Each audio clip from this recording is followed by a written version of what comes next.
This is gonna be hilarious.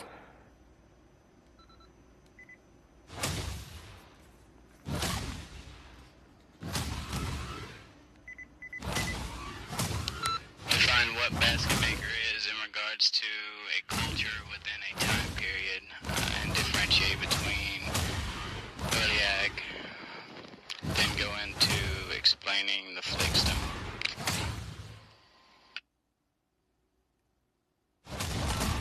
I don't need to say that again. Go for it. You need to have 5 chapters: introduction, background, theory, method, and conclusion. Chapter 5, Phil states that, or alludes to anyway, that the basket maker assemblages could be transitional between archaic and Puebloan, but states that such a inference or determination is actually quite simplistic. And another way to look at it is basically Sorry, Bill, I'm not making fun of you. And the consideration of gender roles. However, obviously, basket makers were quite less mobile than their archaic predecessors. It also talks about punch technique briefly, referring to his 2002 article, and also refers to where was I? The use of raw materials. Also, were you mowing a lawn when you made this? To farming lands nearby. Or the occurrence of biface thinning flakes tends to occur more on secondary habitation sites rather than habitation sites, whereas Phil states the majority of the lithic debris is produced by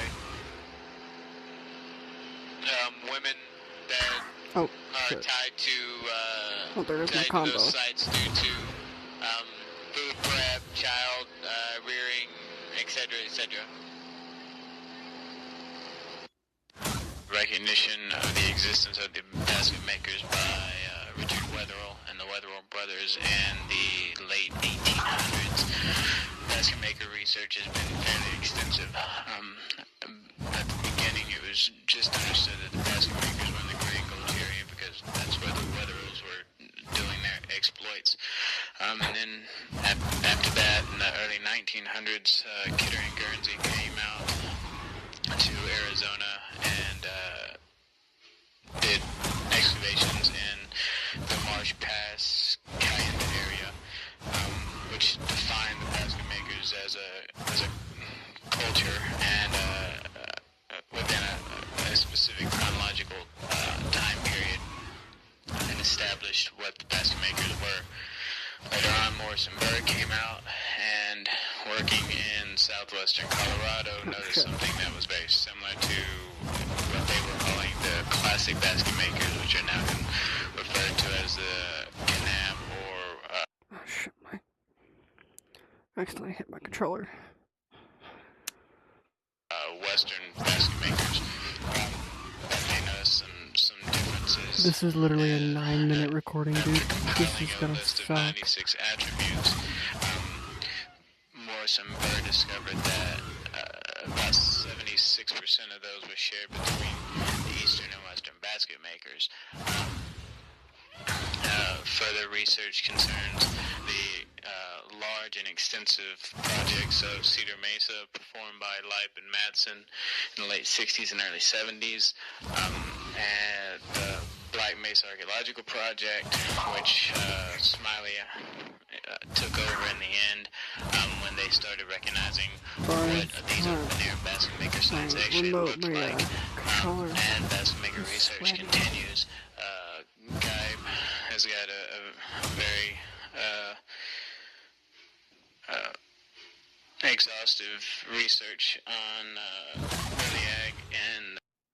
Hold on. My controller is sweaty.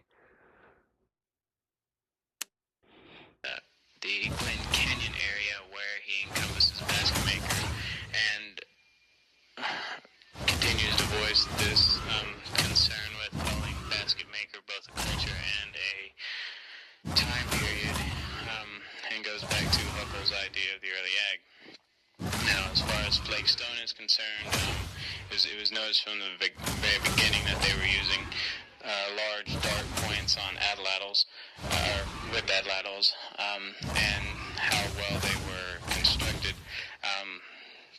So far as flake stone analysis on Black Mesa, and PCs from NAU, it has concerned basically a flake stone analysis or comparison, really, between time periods using Perry and Kelly's expedient core technology model. Geib and Warburton on the N16 also compare archaic basket maker and Pueblo and lithic assemblages, but Geib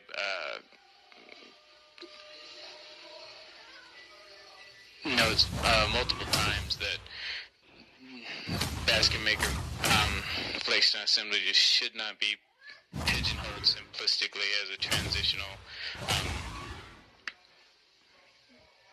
flake stone production between archaic and Puebloan.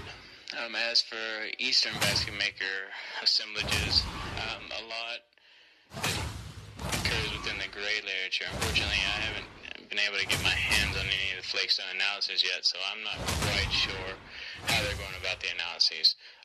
Nor am I really familiar with the Cedar Mesa lithic analyses. What I do know about those, though, is that they seem to be fairly simplistic, using a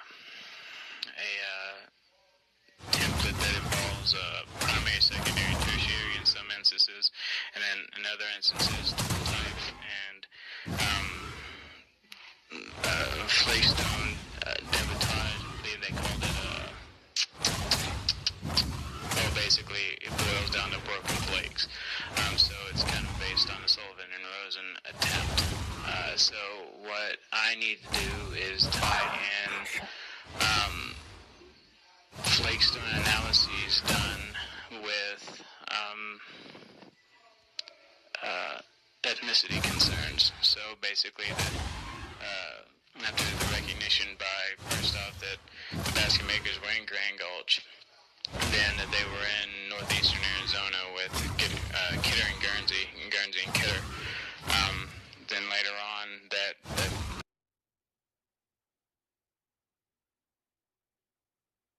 Thought I heard something. the basket maker branch existed in southwestern Colorado, and then while Lipe was doing his work on Cedar Mesa with the basket maker there, Eddie was also doing work in the Navajo Reservoir in northwestern New Mexico, and then finally on Black Mesa, which at the very beginnings of this project, they didn't realize, they didn't think there was any basket maker remains out there until probably a decade later that they started recognizing these open-air basket maker sites. So basically today we've got an extensive basket maker range that goes from the Durango area east to definitely Glen Canyon, and there are some reports such as Black Dog Cave that extends the basket maker range possibly all the way over to Nevada. But I hate you. So basically what we have is a research, a defining of where the basket maker are located, and then attributes, material culture that are applied to the definition of a basket maker. Now, Bob makes a good point about early agricultural, and it being we should be calling it early agricultural, and define basket maker as a culture within the early ag, and so this way we're not grouping everything, because there's evidence for late archaic peoples running around the same time as basket makers, or at least a distinct possibility, especially at the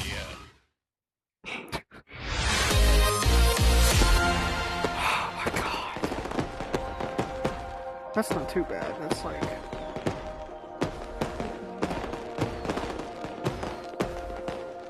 a little over 10.